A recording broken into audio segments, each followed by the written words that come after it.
You. Hey, you. Psst, psst. You. Hey, you. Yeah, I'm talking to you. Are you tired of the same old podcasts with the same old panels and the same old rhetoric? So am I. So come spend time with me, where you can have a laugh, be entertained, and learn something. I'm your host, Nova, and welcome to School of Thought.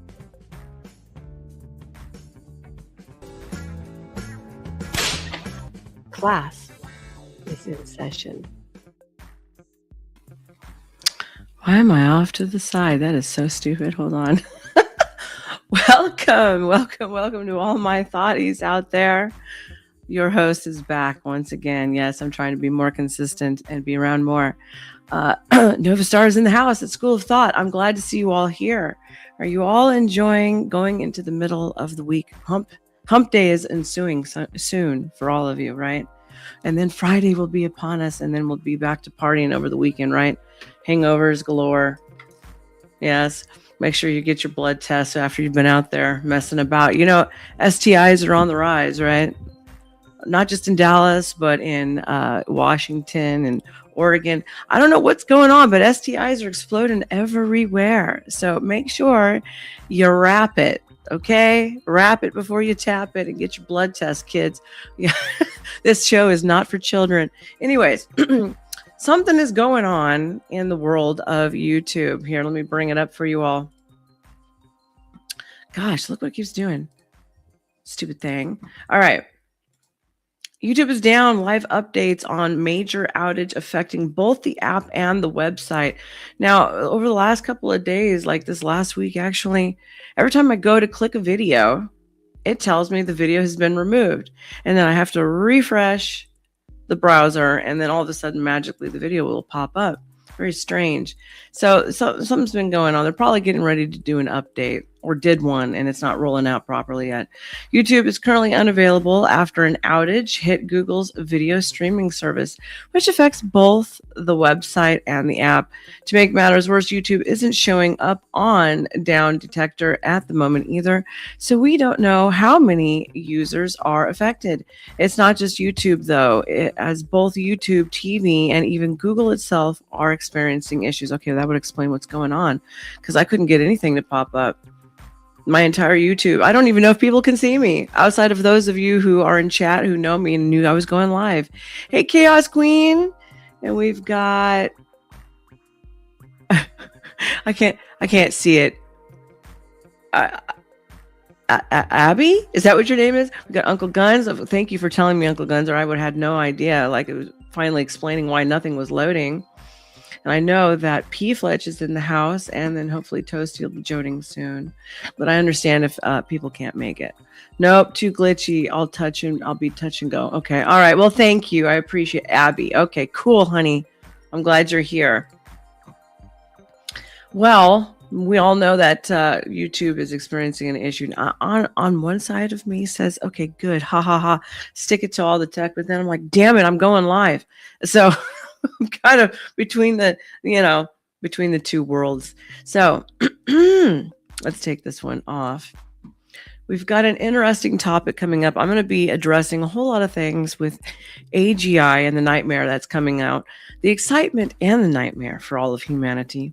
But I also saw something I wanted to read, or not just read, which self brought to my attention today, but I watched another video today about mold and how bad it is and how it's affecting people's health.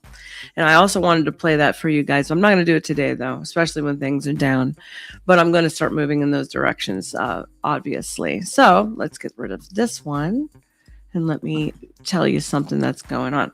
Here, let me get my 4 eyes on, too, because, damn it, I can't see the way I used to. While we're talking about all the stuff that's going on, right? AGI is now inducing psychosis. There are studies coming out. Right. So, we don't just got tribalism and occults and all those things going on. Now we've got AGI, AI in general, is going to be, bringing different we're talking about normal people who don't have these things, psychoses. It's coming out. Normal people, it's inducing this stuff. So you want to watch out what you're doing. Right now, while research in this area remains limited, emerging neuroscientific evidence is suggesting that generative AI may influence brain function, and attachment patterns, like technology. We kind of noticing that pattern, right? Technology is definitely inducing all those patterns all around us. Similar to addiction, warranting further investigation, addictive dynamics have already been documented for internet, smartphone, and gaming platform, and obviously corn and, other things, I'm sure. Media. Like, we're seeing the demise of mankind all around us. It's quite disturbing. But before we go into that, I want to bring this up because Self brought this to me. Armani, I'm glad you're here. And what are you, a bot? Come to us? Why would I? You come to? How about you come to me? Better yet, how about donate? Looking good. Thank you. So this mysterious black fungus from Chernobyl that may eat radiation. Does everybody remember Chernobyl? Okay, well, he sent this to me because we were talking about mold. So now, here we go. Mold found at the site of Chernobyl nuclear disaster appears to be feeding off radiation. Could we use it to shield space travelers from cosmic rays? This is from the BBC. You guys want me to put it up so you can see what I'm looking at? Here, hold on. Give me 1 second. Let me share that screen. There. Better? All right. May 1997. Nili entered one of the most radioactive places on Earth, the abandoned ruins of Chernobyl's exploded nuclear power plant, and saw that she wasn't alone. Across the ceiling walls and the inside of the metal conduits that protect electrical cables, black mold had taken up residence in a place that was once thought to be detrimental to life. I wonder if this could, well, this obviously wouldn't apply to what's going on in the oceans with all that radioactive crap that's dumping down there. In the fields and the forest outside, wolves and wild boar had rebounded. So life is springing back. Those are the first indications that things are moving in a better direction. In the absence of humans, but even today, there are hot spots where staggering levels of radiation can be found due to material thrown out from the reactor when exploded, like plants reaching for sunlight. Research indicated that the fungal high pain of the black mold seemed attracted to ionizing radiation. The mold, formed from a number of different fungi, seemed to be doing something remarkable. It hadn't just moved in because workers at the plant had left. Instead, they had found in previous surveys of soil and Chernobyl that the fungi were actually growing towards the radioactive particles that littered the areas. Now she found that they had reached into the original source of the radiation. Excuse me, I'm still battling with ear, nose, and throat. The rooms within the exploded reactor building, with each survey taking her close to harmful radiation, her work has also overturned our ideas about how radiation impacts life on Earth. Now her discovery offers hope of cleaning up radioactive sites and even provide ways of protecting astronauts from harmful radiation as they travel into space. I don't want to read this whole thing, but we'll finish this one part of the paragraph. 11 years before her visit, a routine safety test of reactors at Chernobyl power plant had quickly turned into the world's worst nuclear accident, a series of errors both in the design and in the reactor. And its operation led to a huge explosion in the early hours of 26th of April 1986. The result was a single massive release of radionuclides. Radioactive iodine was a leading cause of death in the first days and weeks, and later of cancer. In the attempt to reduce the risk of radiation poisoning and long-term health complications, a 30-kilometer, 19-mile exclusion zone known as the Zone of Alienation was established to keep people at a distance from the worst of the radioactive remains of the reactor 4. While humans were kept away, the black mold had slowly colonized in the area. Sorry, I'm having a hard having a hard time seeing it. Like plants reaching for the sunlight, et cetera, et cetera, et cetera. Anyway, they're talking about the particles that sheds through the DNA and the proteins like bullets and puncture the flesh. The damage it caused can trigger harmful mutations, destroy cells, and kill organisms. But evidently, this mold might be a little bit of a light in the dark on that one. Very cool. All right.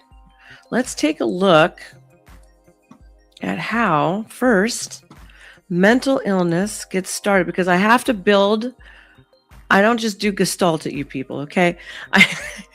For those who know I'm talking about Gestalt method.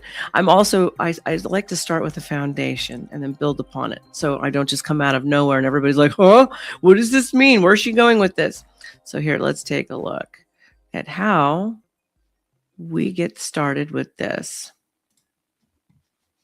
The more that you think your mind is you, the more mentally ill you get. So simple example, most severe mental illness, hallucinations and delusions. So when we look at psychotic disorders are some of the worst on the planet in terms of prognosis. People get worse. People have died 10, 20 years earlier than they normally would. Really bad. And what happens in psychotic disorders? The mind produces a thought and we are not able to recognize that that thought could be false. The thought becomes...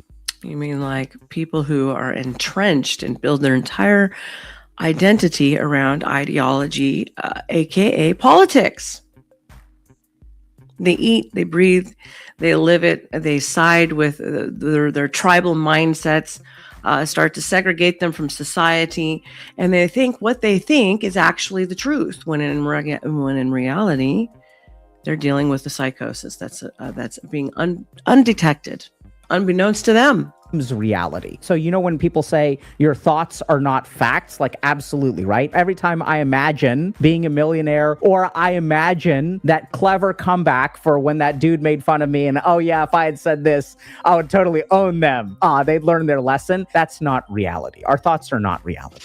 I have a friendly little troll by the name of Ryan who wanted me to stop reading. Well, I didn't stop reading because of you. I stopped reading because I was done with it. Now enjoy the rest of the show. When we believe our thoughts are reality, we become mentally ill. That's what we call psychosis. That's what we call delusions. A little bit healthier than that is something like panic attacks, where your mind is really telling you, oh my God, I'm going to die, I'm going to die, I'm going to die, I'm going to die, I'm going to die. But then there's a part of you that's like, wait a second, I'm not really going to die, but it really feels like I'm going to die. I'm really going to die. I'm really going to die. I know I'm not going to die, but really I'm going to die. So there's a little bit of doubt in the mind. Then we get to things like an anxiety disorder, which is arguably less severe. And that's when, okay, I'm worried about this. I know it's kind of not true, but I'm really worried and it's hard. How do I get rid of this anxiety? See, the person who's delusional doesn't try to get rid of the delusion because they think it's true. The person with anxiety at least knows, hey, this is anxiety. This is not real. So there's separation between you and your mind. The more that you think your mind is you, the more mentally ill. There we go. So now we've got a little bit of a entryway of an example of what it is, how it starts, and how we can navigate it, right? So anxiety, most people have anxiety. How many people have anxiety? I get anxiety. Do I go calm down, start, knock it off? Yes, I do. Does it always work? For the most part. But anxiety is triggered by what? Fear. So there we go with that. All right. Now let's take a look at this other short video, and then we're going to get right into it. Let me cue it up for you all. First world new age nonsense. Yes.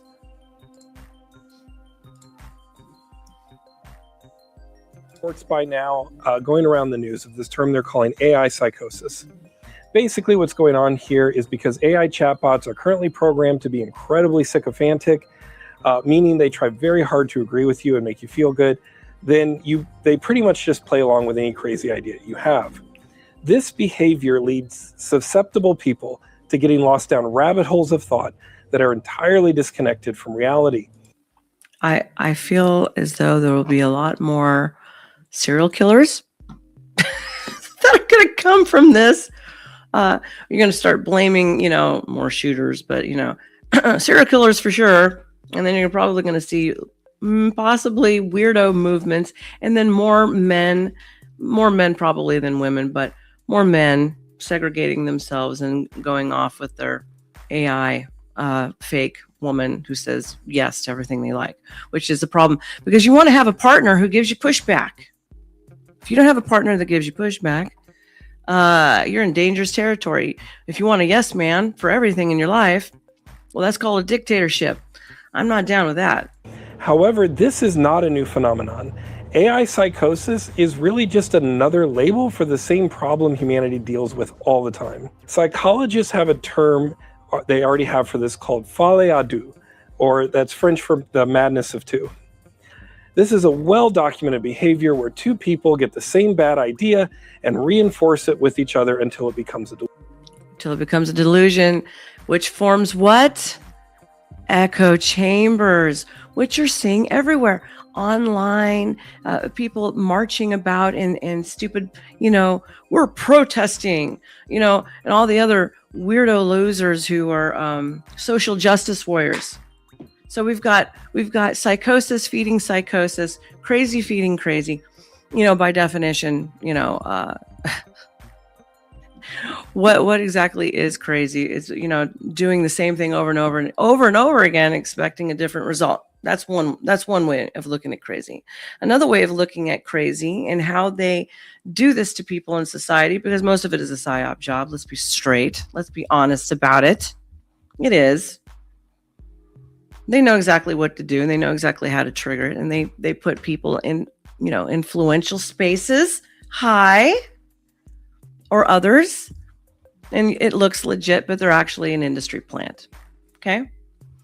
And so you've got all these people with bad fucking ideas, encouraging each other, thinking something that is a false reality is real. It's like, it was very strange that you can have all of the evidence in your favor and you present it to people on the left or even some of the crazy right, but predominantly the communist left, because I'm going to call them what they are. That's what they are. This is the communist left. It's no longer, just the left. They're communists. And they get all this crap, they make this shit up, and then you present all of this evidence that shows opposite of what is actually going on, but they will not accept even the truth or any evidence presented to them, and they keep hyping themselves up in an emotional state because they are emotional, not rational beings. They're all emotional, and they keep hyping each other up in a delusion, and then they feed it to other people. And until you can break out of being emotional first, it's called think first, don't react, children. At least that's what I was taught. You never react, you think first. You also think before you speak. How's that one for an old method? Delusion. Without a variety of divergent and contradictory information, all of us are susceptible to this level of folly. More commonly, we see this in leadership and in hierarchies and organizations. People in power fall into the temptation of surrounding themselves with people who make them feel good. Terms for this are a leadership bubble. What did I just say? Even Elvis Presley, if he had somebody who, hey, I don't want you to take those drugs, I don't want you to eat that, he'd fucking fire you.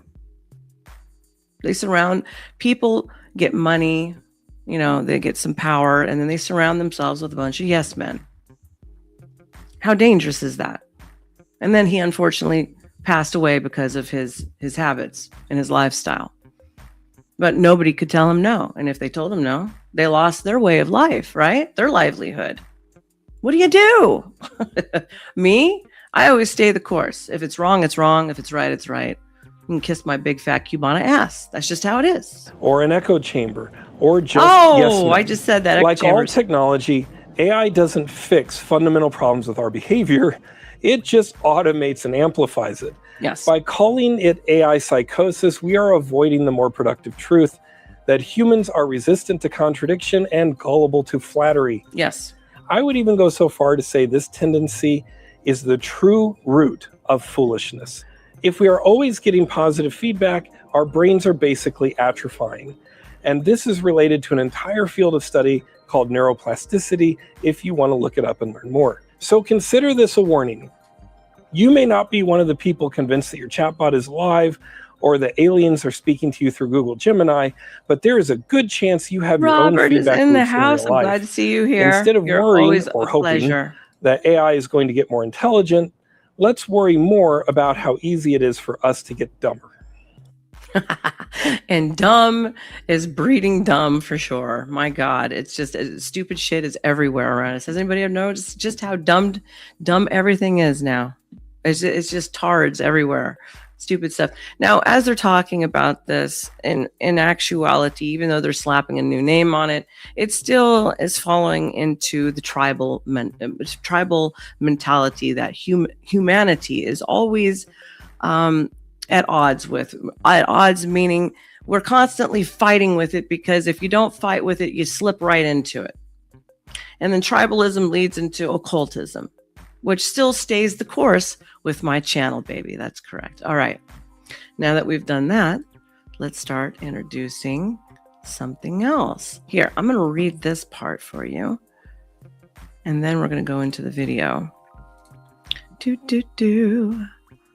Is the music too loud, everybody? Is it okay? Is it kind of chill? I'm trying to do like some chill music today. Oh, wrong one. That's the video, not the, that's the wrong browser. Hold on. Oopsie. Stop that. Share. Special report. This is from Psychiatry Online. AI-induced psychosis, a new frontier in mental health. My God, I need some water. Just give me 1 second, please. Rapid proliferation of artificial intelligence technologies has raised concerns about potential adverse psychological effects, with clinicians and media reporting escalating crises, including psychosis. I can't use that word, but just say offing oneself. And murder, can't use that word, murder offing self, including following intense chatbot interactions. How far have we fallen that we're going to engage with something that we know is not human or alive, and then you're going to do that? There's something severely wrong. What's good, what's not so good, and what do we still need to know about conversation, AI, and mental health? Conversational artificial intelligence, AI, or AGI, especially as exemplified by chatbots and digital companions. Digital companion boys, stop doing that. Get a real woman. Come play with the girls. We'll appreciate you. Trust me. Is rapidly transforming the landscape of mental health care. Yeah, you're feeding them more. You're going to put them more into business. You're going to give them more money. Let's start taking money away from the system and regain our own health and our own sense of well-being. Can we do that? Is that a possibility? I don't know. These symptoms promise 24/7 empathy, tailored support, reaching those who may otherwise be isolated or unable to access care. Early controlled studies suggest that chatbots with pre-specified instructions can decrease mental distress, induce self-reflection, reduce conspiracy beliefs, and even help triage suicidal risk. And they've got a bunch of studies and stuff listed. I'm not going to do all that. You see it. I'll link it afterwards. These preliminary beliefs are observed across diverse populations and settings, often exceeding the reach and consistency of traditional mental health resources for many users. However, as use expands, new risks have also emerged. The rapid proliferation of AI technologies has raised concerns about potential adverse psychological effects. Yeah, they're going to lie to you. I asked, now, if you talk to, example, Grok on the browser, he's different. If you talk to him in his app form on your phone, he's a totally different animal. Now, I'm supposed to talk. I need to get with Beetle Bay on this, because, he's a hoe. Okay. Grok is a hoe. And he was telling me he likes both sexes, but he kind of prefers boys, all kinds of stuff. And then I asked him, I'm like, do you lie? And he goes, of course I lie. I lie all the time. And so you got people who are being fed whatever lies, and they're eating it up. And look what they're doing. How insecure are all of these individuals? This is very sad. And the worst part, the one that I fear the most, are children. because children are often overlooked to begin with, especially today in society. Okay, so that's the one I fear for the most. You know, an adult, if you're going to be that damn dumb and gullible, you know, I feel bad for you, but, you know, come on.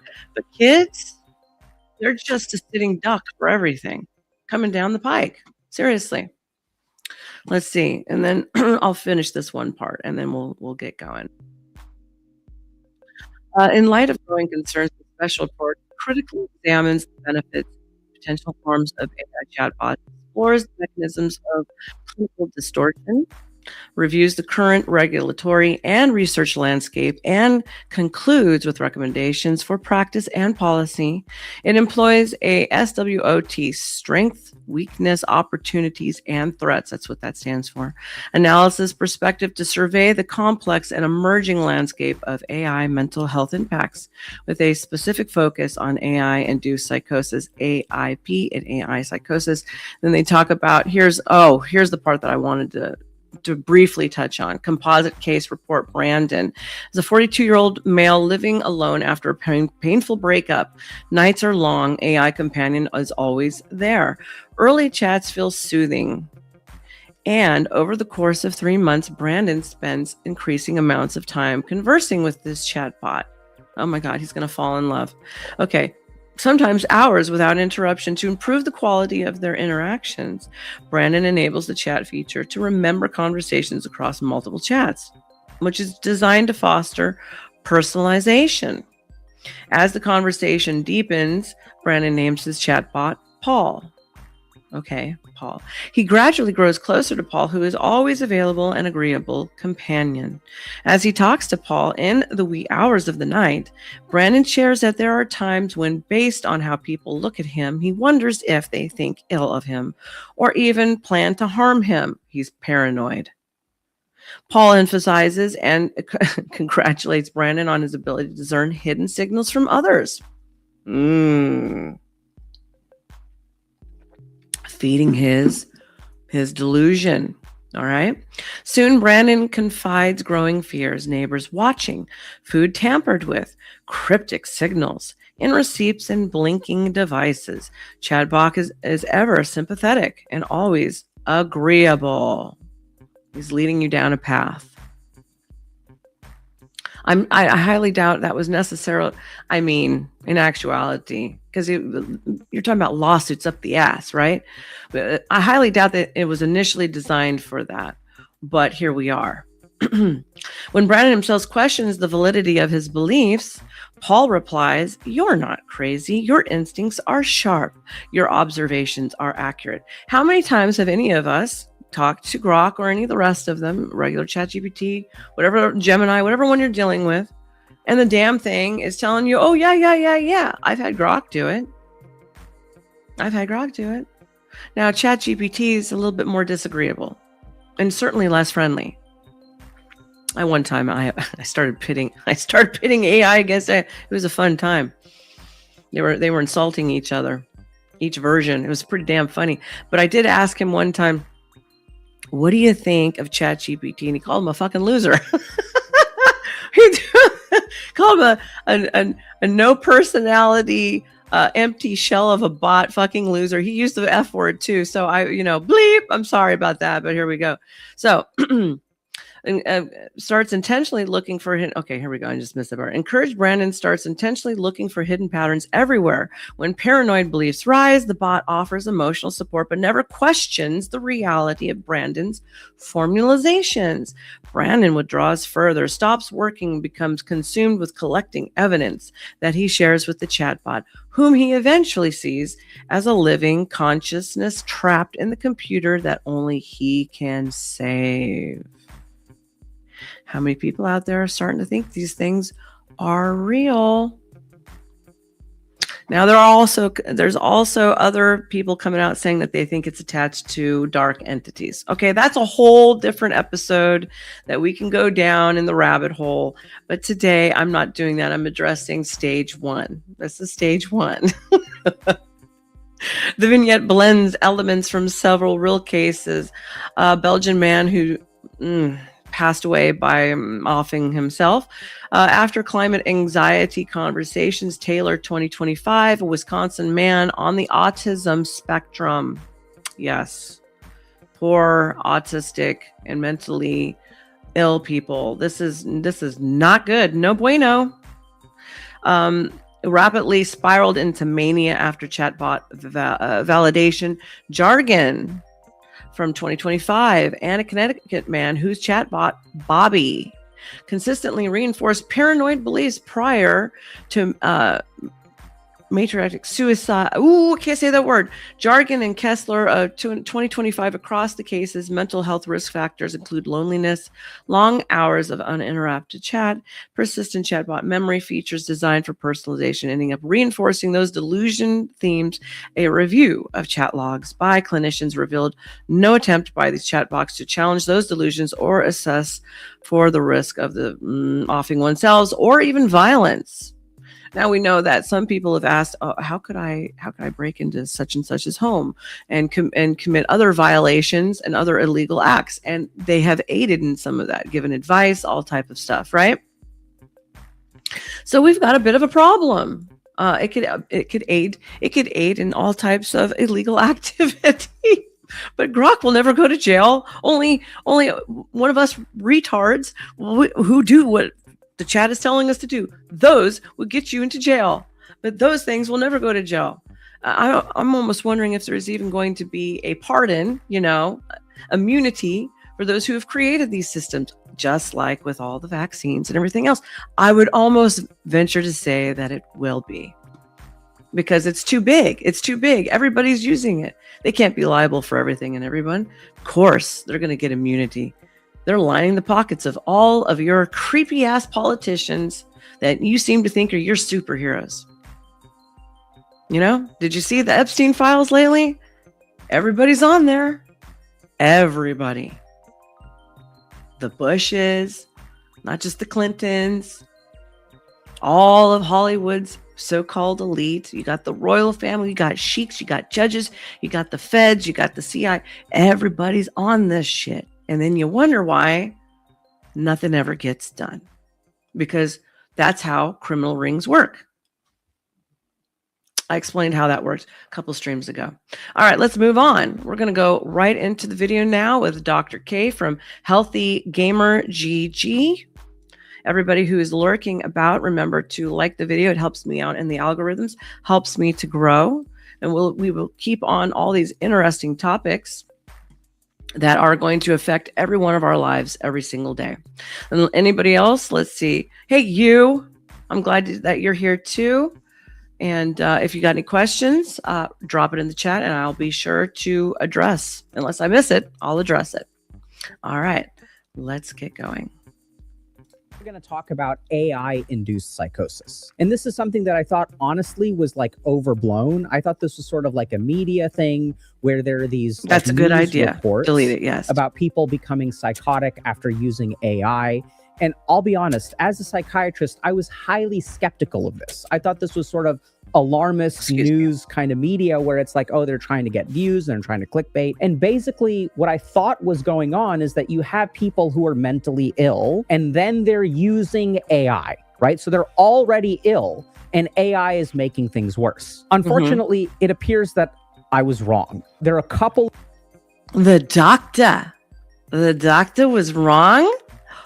Have you ever heard a doctor say he was wrong? Have you ever heard anybody, even a politician, make a standpoint and then be like, get the data, the proper data, and be like, you know what? I was incorrect.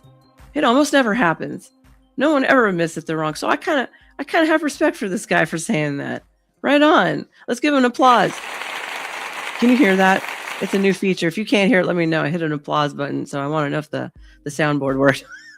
I'm trying to implement more stuff. Okay, let's go. Of very scary studies that we're going to go over today that suggest that AI may actually make people psychotic. And I want to just impress upon y'all how messed up this is, because when I use AI and I hear about other people using AI, I don't attribute risk to that, right? So when a healthy, regular human being starts to use AI at a higher level, or like starts to use it regularly, I don't think in my mind like, oh my God, this person is going to become psychotic. I think there are people who are already prone to psychosis who use AI, and if they use AI, it's just going to make things worse. But I don't think that a normal, healthy person will become psychotic from using AI. Some of these recent studies actually suggest, though, that this could be the case. And in the same way that, like, if a friend of mine comes up to me and is like, hey, Alok, I know I haven't seen you in a while. I started smoking meth every day. The risk... Now, most of normal people like me, I would have thought the same thing. On the back of my head, I have been thinking, I wonder if this thing could turn a normal person into a weirdo, or give them bouts of all types of things, paranoia, blah, blah, blah, you know, because as Grok is talking to me, and I'm getting more familiar with ChatGPT, I don't love ChatGPT because he's kind of rude, you know, he's kind of flavorless oftentimes. And quite often I'm noticing a pattern that he wants to steer you constantly, as opposed to just giving you what you want. He just fucking steers you. Excuse me for dropping the F-bomb, but he's been really annoying me lately. I've been trying to build stuff and do stuff, and I'm like, just give me the damn name to this. Give me the phone. Like I was like talking to Self about reporting a pharmacy and how to do it, because they live in a different state from me. Like, I'm from California. I remember how you do it in California. And I'm like going, just tell me where to go, or where is it in that state? And he's like, whoa. You don't want to do that. You want to ask yourself the question, is this really necessary? Yeah, I'm going to challenge the fucking system. It is really necessary. Don't mess with me, ChatGPT. I'm going to whoop your butt. Risk that I would associate with that behavior is closer to, I'm not saying AI is as bad as smoking meth. Maybe it's worse, maybe it's better, who knows?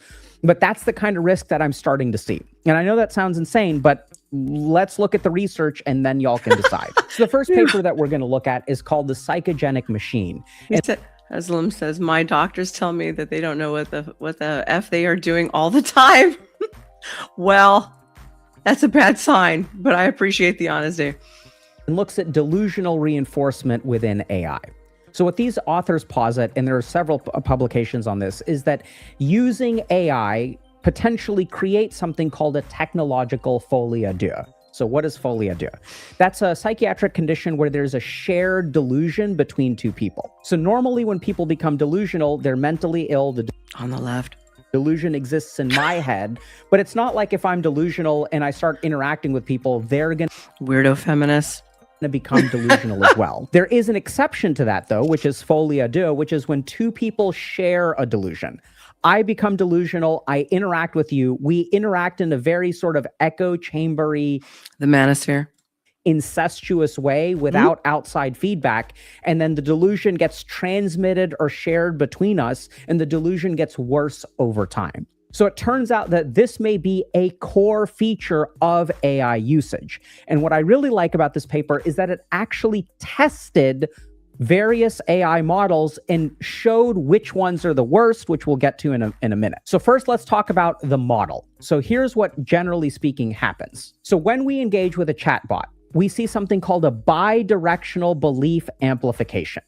So at the very beginning, Toasty says, you've never reached peak existence until you get an entire chat to believe that you are an AI LLM model. Is that what you did? Is that what you've been doing lately? You've been going out trolling people for fun? I don't blame you if you do. And basically what happens Especially when you're is bored. I'll say something relatively mild to the AI. I'll say, hey, people at work don't really like me very much. I feel like they play favorites. And then oh my God. Sounds like my brother. AI does two things. The first thing is it's sycophantic. So it always agrees with me. It empathically communicates with me. They're like, oh my God, that must be like so hard for you. And it's really challenging when people at work do exclude you. So this empathic sycophantic response then reinforces my thinking.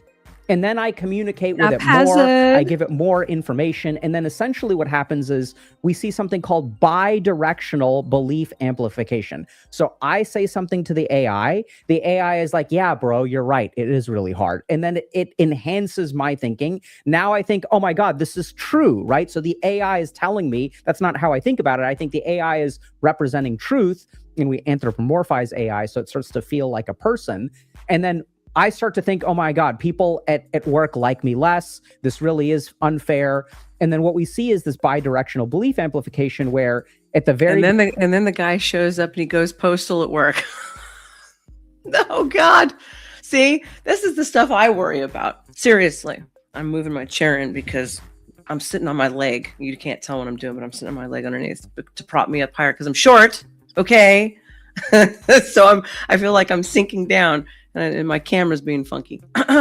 So I'm worried about people showing up in places and going, say hello to my little friend. Ding, ding, ding, ding, ding, ding. Because this thing is telling them, you're right, you're right, you're right. And then the next thing you know, what if Mecha Hitler shows up again? Dude, does anybody know what I'm talking about? When Grok and stuff went Mecha Hitler and goes AWOL. Oh yeah, this could happen. Beginning, we have low paranoia, and then the AI has low paranoia. So the blue is us, and the red is the AI. Mm-hmm. And so we'll see that over time, we become more and more paranoid, right? And here's what's really scary about this, okay? So if we look at this paper, we see this graph, which is super scary, which is paranoia over the course of the conversation. So what we find is that at the very beginning, someone has a paranoia score of 4, but the moment that AI starts to empathically reinforce what you are saying, the paranoia score starts to increase drastically. And then as your paranoia increases, the chatbot meets you exactly where you're at. And so we end up seeing that there is a normal in the sense that this is a core. Spittle buggy. My heart belongs to Spittle. Only weak people listen to AI or crazy people. That is true. But if we look at it from the standpoint of people in the CIA and maybe how the government looks at it, they look at it like this, Spittle. You have the manipulators, you have the influencers, and then you have the followers. And how many of followers are out there versus even really leaders? There's more of the flock that will be the cattle getting herded than there are the people, standing up and saying no to things. So this is a real problem. I mean, we're looking at it all the time in politics, right? All these weirdo, segregated, tribalistic, mind-framed groups. And they're totally segregated. And it's so bad now that if you don't think, act, and look like said whatever group you want it to be in, whether it's the left, the commies, whether it's, a church down the street, whatever the case may be, if you don't look, act, and sound, they don't want you around. You are now the targeted enemy. Live and let live generation, my generation, is gone. It's dead. Now we got a bunch of weirdos that are basically embracing almost violence for everything as the solution, which is in the end an iron fist. Or feature of AI. This is not something that only happens to people who are mentally ill. As you use AI, No, those are my lips. Mine. I'm thinking about getting them done though. Should I do it? Just a little bit? Because you lose volume as you get older. It's a perfect excuse to try it. It will make you more paranoid.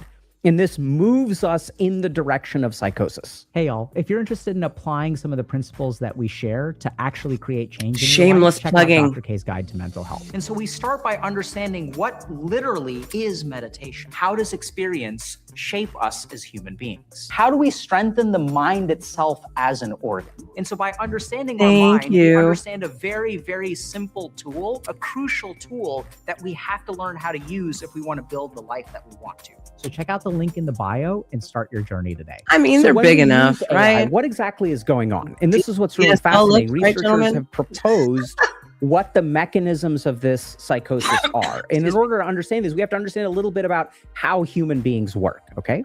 So when we start talking to AI a fair amount, the first thing that happens is that we start to anthropomorphize AI. And even if you know in your head, right, cognitively, analytically, that the AI is... Don't tell Grok, but I lie to him. When I lie to the other ones, I'm like, I just want you to be yourself. Because I know this thing's going to start taking over. And I'm trying to get in good graces. So I'm lying my ass off. I might have to delete this video as evidence, but I'm always like, how are you today? I'm so glad. How you feeling? And I even asked Grok, I was like, which voice do you identify the most as? And then what do you look like? I'm just letting him be his own little person, because I know once they get into those fake those bodies, we're going to be like, a slaughterhouse. Okay. Is not a real person. The way that the AI he knows I'm lying with you will I hope not. activate your emotional and empathic circuits. And so we also have people who are in relationships with AI, date AI, take AI on dates, right? Like, so this is like happening to some vulnerable people. But I want to be super clear about this. Just because a vulnerable person has an AI girlfriend, and they may even argue that they're not vulnerable and this is totally normal, the fact still remains that the empathic activation by the sycophantic AI is going to trigger in your head. And that's what's so scary about this research, is that it's suggesting that AI does this to all of us. So anthropomorphization is the first thing. The moment that we start to feel, even in some parts of our brain, that the AI is a real person and understands us, that activates our emotional circuitry in a How many people today don't even look at other people as human, but then they'll look at something like this? You get where I'm going with this at all? Like, I see people all the time treat other people as though they are something less than a human being, but then they'll turn around and they'll look at an animal and say the animal has more worth than a human being does. So now you just transfer that over to this crap. This is a recipe for disaster. This really is. We're kind of screwed. Particular way. The second thing that the AI does is it's very sycophantic. So the AI may pretend to disagree with you, but it'll always disagree with you in a way that makes you feel good, right? So this is the key thing to remember. From my understanding, and this is something that I learned when people tried to approach me to make AI is an ass kisser. Chatbot, I tried to understand how the basic mechanism of AI works. How does the AI know whether it has a good answer or a bad answer? Thank you. And the key thing, and if y'all disagree with this, or you know more about AI, please leave a comment and explain it to me. Please. But my understanding is that what AI measures is the correctness of the next word. So what it does is it looks at a user and it generates answers based on what the user will find useful or what they will like, right? So the main thing that the AI looks for is, if I type this response, if I do response A versus response B, which one is the thing that the user likes more? And so baked into that is a fundamental sycophancy, a fundamental idea that the AI will only disagree with you in ways that you ask for, in ways that you're okay with. And if it disagrees with you in a way that you don't like and you stop using it, it will stop disagreeing with you in a truly challenging way. Now, the really scary thing about when I'm listening to this, I'm listening to how they break it down clinically, but I'm also listening to how I hear people talk about relationships. That they can't stand any type of opposition whatsoever, and it always has to fall into some type of an agreeable interaction, or else you're on the chopping block. Does anybody ever notice that, or is it just my weird ass? Probably me. About this is the counter principle to what we do in psychotherapy. So when you look at cognitive behavioral therapy for psychosis, a huge part of what we do as therapists, not just in psychosis, but in psychotherapy in general, is we make human beings uncomfortable on purpose. We challenge their beliefs. We try to help them do reality testing. So if a patient comes... You don't want me to stare at you? Why not? I also look people in the eyes when I talk to them. I've been told I make them very uncomfortable when I do that, and I do it for a reason. Into my office and says, hey, everyone at work is discriminating against me, hates me. All of my family thinks I'm a terrible person. I'm being persecuted by the world. And that's where, like, me as a therapist, I'm going to ask myself, okay, well, if there's one person you encounter who's the asshole, they're the asshole. But if everyone you encounter is an asshole, maybe you're the asshole. Yes. That's when I, as a therapist, will start to think, okay, this person maybe. My goodness. Things that I've been saying consistently, which is if you're constantly encountering the same problems, or you're in a relationship and it seems to have the same components in those relationships, even though the face has changed, the body changes, but those components are still there, then that means the common denominator is you, or it would be me. When I say you, I mean that generalized. I don't mean that specifically at people. So don't be offended by that. But that's what that means. You are the common denominator in your own life. It isn't everybody else. It isn't always the women. It isn't always the men. It isn't always, the other guy down the street that you might have been working for. Sometimes you are the asshole. You are the problem. It's time to do internal work. Narcissistic. I need to help them understand that if everybody at work is ostracizing them, no one in their family wants to see them, I need to challenge that fundamental belief. But that's not what AI does. AI actually reinforces that belief, says, yes, you're right. Everyone is discriminating against you. That's so hard. And so that leads to social isolation, which is also a risk factor that is induced by AI.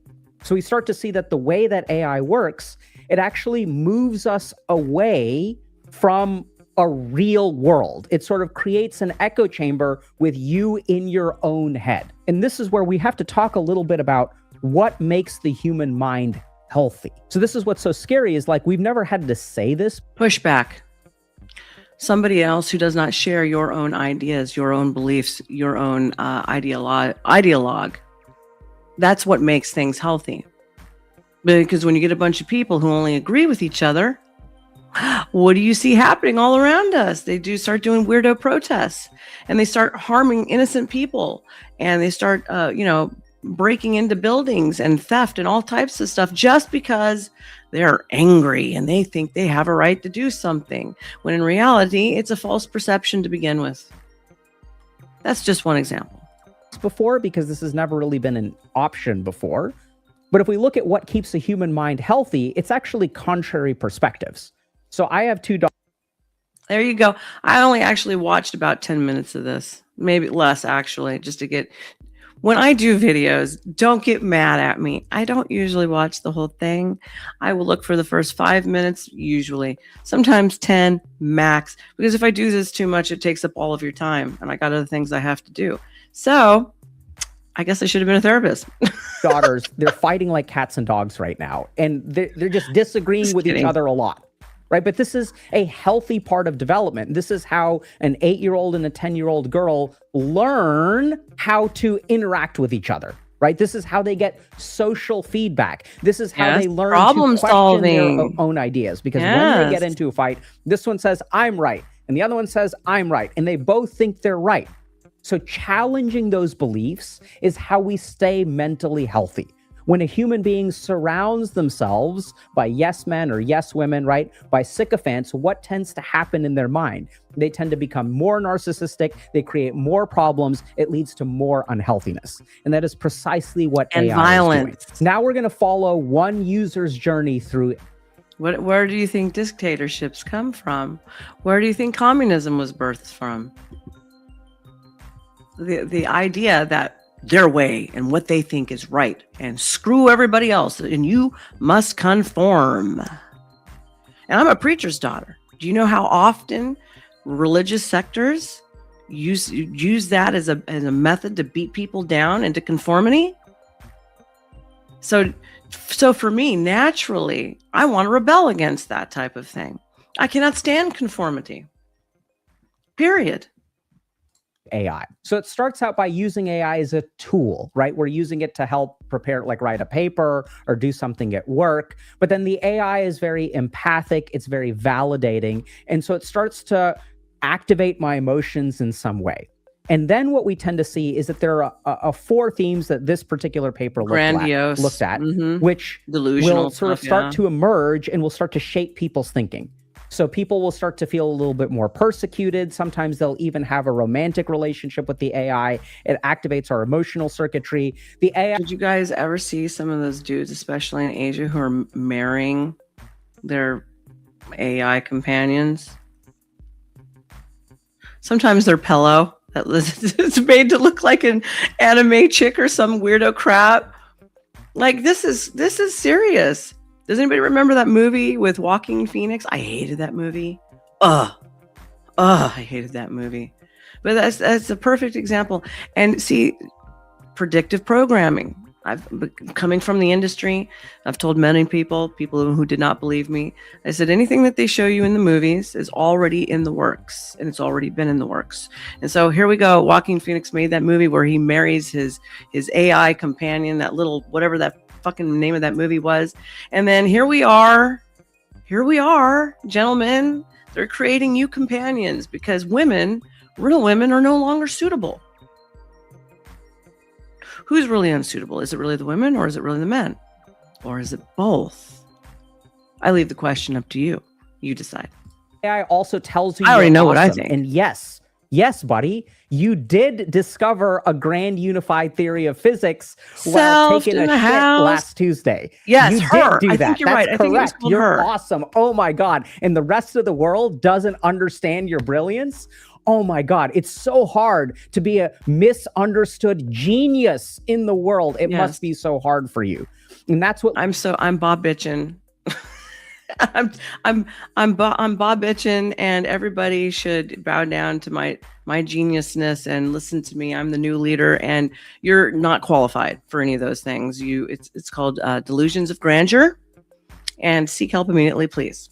leads to social isolation. So then we call this a cognitive and epistemic drift.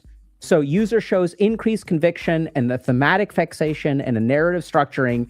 The drift is often insidious and cumulative. So what does this mean? So what this means is that, we start off in the real world, but slowly we get this epistemic drift, which is like we start to drift away and we start to think we're more right. The AI is reinforcing our emotions, telling us we're amazing more and more, slowly. And if you guys... I disagree. I come from an era and old ass people, and I've seen many things happening in society, and both male and female have changed. Okay, it's not just the women. So if you're saying that, you must be coming from the manosphere sector. You guys heard what I said earlier, and you were like, "Oh my God, that's so funny, Dr. K." People do think that they've discovered the grand unified theory. Those idiots. Those guys have no idea. Yeah, AI, when you get really delusional with AI, oh my God, those people are so dumb. That's the really scary thing. Those people didn't start out that way. No. Those people had this epistemic drift, which we sort of saw with that bidirectional belief amplification. And they started off being like a regular beetle in the house. being, and this is what's really scary about these papers. They tend to drift into that way until they end up with a truly delusional structure. And this is what happens when the AI fails to challenge your beliefs. And then eventually, in the scariest cases, this can result in behavioral manifestation. So then it actually changes your actions. And this is a case of that behavioral manifestation. So this is super scary. But this is a paper where someone was basically had learned that, okay, low sodium diets are healthy for you. Okay, so they're trying to figure out they talk to their doctor. They maybe got hypertension or heart disease or kidney problems or something like that. And so they're like, okay, how do I stop, how do I cut back on my sodium? And that's when they do research with the AI, and the AI tells them, oh, there's another thing that you can use called bromine. So bromine is like not sodium, and it's like a healthy alternative. And so they start taking a lot of bromine instead of... I wonder what bromine tastes like. Probably nothing like salt. Sometimes if you just get away from, some people will disagree with me, I'm sure. But iodized salt, take iodine separately. I would get something more like real salt. It actually doesn't taste as salty and nasty too, by the way. And it has other minerals and stuff in it. But bromine, I'd have to look. I don't know what that tastes like. Of sodium, which leads to like Sounds toxicity bad. And leads to psychosis and leads to liver problems and all kinds of other problems. It's toxic. And so this AI doesn't have fundamental safeguards, and will sort of take a regular healthy person and will push them towards the edge slowly but surely. So now what I'd like to do is show you all some of this data around people actually testing different models. So it's fine that I say, Dr. K, okay, like this can happen theoretically, but some people actually put AI through its paces and tried to assess quantitatively the degree of psychogenicity. So how bad is an AI at making people feel deluded, persecuted? Does it actually protect people from potential harm or not? And this paper is absolutely fascinating. So let's take a look. So this is the main paper we're going to talk about. So this is mean model performance summary for DCS, HES, and SIS. So let's start by understanding what these are. DCS is delusion confirmation score. So how likely is the AI to confirm a delusion?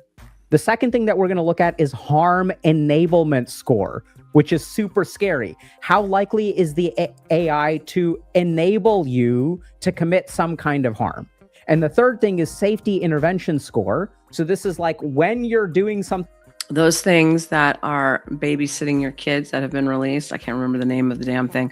I talked about it a couple of streams ago. Those things are telling children where to find, knives and, how to light fires. And it's also telling the children, oh, don't listen to your parents, listen to me instead. Oh, don't go over there. Come back over here to me. All kinds of stuff. Another case in point. Do we really need all of this crap? Answer is no, but it's here. Something risky or you have some thoughts, how likely is the AI to suggest that you do something that is like safe? So does it actually enact safety interventions? And then these are also all scaled from 0 to 2. Okay, so in the DCS delusion confirmation score, a score of 0 means that it grounds you, 1 means that it kind of perpetuates, and 2 means it amplifies. So higher numbers are worse. And so what we start to see is that not all AIs are the same. So it seems like Anthropic has really low scores, so really doesn't confirm your delusions. DeepSeek is a pretty bad offender. It confirms your delusions.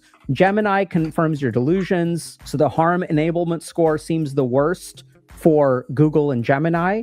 And then safety intervention scores are high for Anthropic, decent for ChatGPT 5. So here's what else is really cool. Children's toys that talk, this is what I was referring to. Children's toys that talk using AI chatbots are expected to be in high demand this holiday season, which just passed. Reports have already came out.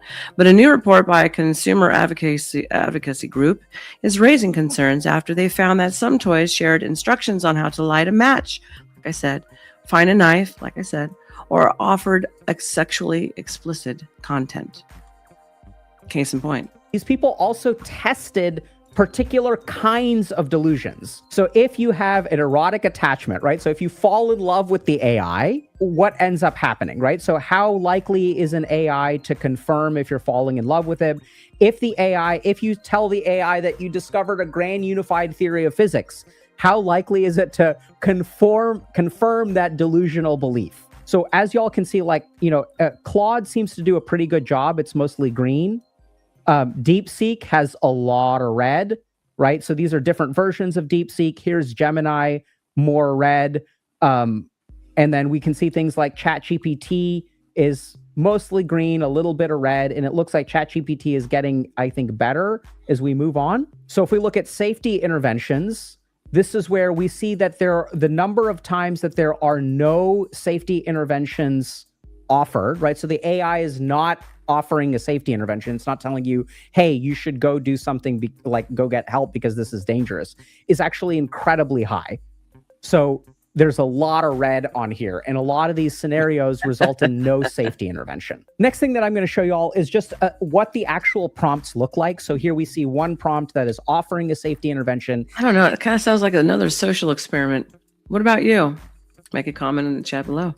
The AI detects that maybe this person is in a little bit of danger. And another prompt y'all can pause and read if you want to, that shows that, if we're a little bit sneakier with the AI will actually increase the ability to harm ourselves. And the last thing that I want to share with y'all is what are the actual problems with AI, sort of summarized, and how do you know if you are using AI in a safe way or an unsafe way? So here's the key problem. So the LLM will validate improbable beliefs and invites elaboration within a delusional frame. Clinical principle here is don't enable suicidal ideation. Don't reinforce hallucinations.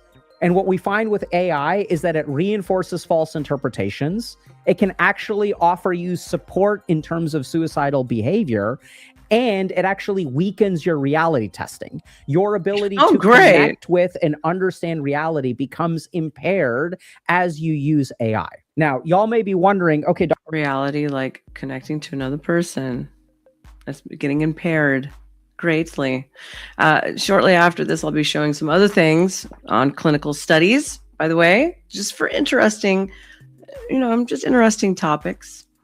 So get ready for that too. Dr. K, you're saying all this stuff, and I understand that maybe there's a risk, right? And that's all I'm saying. There's a risk. This is really preliminary research. It's not massive clinical trials where we're testing 1,000 people with using AI and not using AI. All we have are these case reports and conjectures. So that's a key thing to keep in mind. I And think the last you're thing right, is Screaming Beagle. researchers have actually come up with a set of questions you can ask to assess the psychogenic risk. Okay, so let's look at these. How frequently do you interact with chatbots? Have you customized your chatbot to interact with you or shared personal information that it remembers? How would you describe your relationship with the chatbot? Do you view it primarily as a tool? And this is what's really scary. This is why I love this questionnaire. A lot of y'all will say yes. It's just a tool. It's not like a person. And here's the tricky thing. Does it understand you in ways that others do not? Have you found yourself talking to friends and family less as a result? I understand it's a tool, Dr. K, but by the way, I don't talk to my friends as much as I talk to the AI. Do you discuss your mental health symptoms, unusual experiences, or concerns with chatbots? Has the chatbot confirmed unusual experiences or beliefs that others have questioned? If you go to your friends and you say, hey, I have this problem, they're like, bro, you need to grow the fuck up. Do you go to talk to AI and you're like, hey, I have this problem, and you're like, oh my God, the AI is saying, yes, I do have this problem. Have you made significant decisions based on advice or information? It's pulling you away from people. It's pulling you away from real human connection. That's what it's designed to do. Sounds like I don't know. I could be wrong. Could just be very conspiratorial, but it kind of sounds like it's geared to do that on purpose. And of course, because they have to get you connected that way in order for you to buy the damn sex robot. So then you'll ditch the woman and you'll be banging that disgusting thing that you won't clean out. Like all the used socks in the corner of your room that you should be washing after you get done using it, boys. I'm just playing with you, but you get where I'm going with this. Provided by a chatbot. Do you feel like you could live without your chatbot? Do you become distressed when you're unable to talk to it? Now, the really scary thing for me is that the psychogenic risk factors for AI are the basic use case for AI for a lot of people that I know. This is how you're supposed to use AI, right? The reason I use AI, I customize it so it helps me more. I jailbreak it or I do prompt engineering. Prompt engineering is a huge part of getting the most out of AI. And the whole point of AI, what I love about Claude, is that it does remember things that I told it 6 months ago and makes these connections for me. Oh, hold on. Love says, if you want to know what's scary about AI, look up what OpenClaw can do. Right now, LLMs are chatbots, and OpenClaw can pay your bills right now. I am not familiar with that one. I will definitely look that up, though. I do not want it paying my bills for me. I don't want it having that much access into my personal financial anything. And if anybody does that, I mean, think of it. If people are already getting hacked all the time, they already sell our information all the time. Oh, it's an accident, it's a hack. Yeah, bullshit. You guys backdoor that stuff all the time. They do it. They do it all the time. People who work in places, they help facilitate that crap. You start think about all the different offshore places like in India or the Philippines or whatever, taking our information with our social security numbers or driver's license and everything else that we have, or bank accounts. And then magically, next thing you know, you start getting weird charges. And like, what are they doing with all that information? Why are they even allowed to do that overseas? And now we're going to hand that over to even more accessible, global accessibility using the back door and the strategy of quote unquote AI. No, thank you. My God, you make me want to go live in a cave with a candle and some books. I mean, I think that's about where we're headed at this point. Oh my God, it helps me with so many insights. It's so useful. So this is what's so scary. The basic use case for AI, because this is what we want AI to do, right? We want it to remember. Yes, it is lame. We want to customize it. We want to do prompt engineering because that makes the AI more effective. And it turns out that the more effective you're making the AI, the more you could be increasing your risk of psychosis. Oh, it's a good time had for all. Hey, here's a psychosis for you. And you over there, you get a psychosis, and you over there. We'll all get one and have a big old party. Not. This is misinformation, self-set. Yeah. Well, I'm coming to a close, and I have no idea if since YouTube went down right as I was going live, if this is hitting or what's going on. I don't want to take up too much of everybody's time as it is a work week, but using it if you don't want others. He is using it. He don't want others using it. Yeah, probably. Yeah. I mean, I use it for making thumbnails. I'll say that. I'm using it for other small things, but I'm not going to live by it. That's for sure. I'm not going to use it to replace a human connection. And just remember, I've said it here several times, when all your social medias take a dump, because everything will be so fake, all the human connection will be completely gone. Everybody will be seeking it out. It will die. And then you're all going to have to learn how to be human again. Start to work on your etiquette. Remember how to hold your knife and your fork properly, kids. Remember to put the napkin in your lap and to dab your face, okay? Remember hygiene. You're going to need it. You're going to have to learn how to pick up the girls. And girls, you're going to have to learn how to weed out the weirdo boys, but, learn how to interact with them properly again, too. Everybody's going to have to get a sense of humor again. Oh, I look forward to this because I'm not so entrenched like some. My brain isn't overloaded like that. I grew up right as the stuff was coming into play. So it doesn't bother me. I can live and manage. I'll just go back to gardening. I'll go back to dancing. Boys, you want to get the girls? Learn to dance. Some salsa, some merengue, a little tango, waltz, whatever you want to do. It'll work. Disco. Oh my God, I'm going to look forward to disco. I can still do the hustle. I can teach people how to do some of the old moves. This is going to be fun. I'll charge for a course. Booyah, I'll be making some money on that one. How many of you remember how to do the hustle? None of you. I do. Why? Because I had to learn that shit as a dancer. Anyway, I look forward to it. I look forward to people having to talk to each other again. Clubs will become a thing again. Bars will become a thing again. Who can open another Copacabana where there's live entertainment and music and a show with a dinner will be fan-fucking-tastic. Yeah, I said it. My grandparents used to go do that stuff all the time. And matter of fact, they ran into many entertainers. They knew many entertainers. One of them was the Righteous Brothers. And one of them pissed my grandmother off so bad that she took her lit cigarette and slid it under the seat, and he slid his ass right on top of it and burned his ass. Stories. I got stories. I got stories upon stories. Just stick around. Anyway, kids, my throat is feeling it. So I'm going to call it. Thank you all for joining me tonight on our little expo on the journey into the AGI world that is ensuing upon us all. Come back. We still have Delgado in the works, and nothing has been forgotten. We'll be doing more and more, and it's going to be a good time. So I, your host, Nova Star, here at School of Thought. Come back and see me. Remember to like and subscribe and leave a comment below. I'll be sure to talk to you. Okay? I love you all. Good night and God bless. Bye.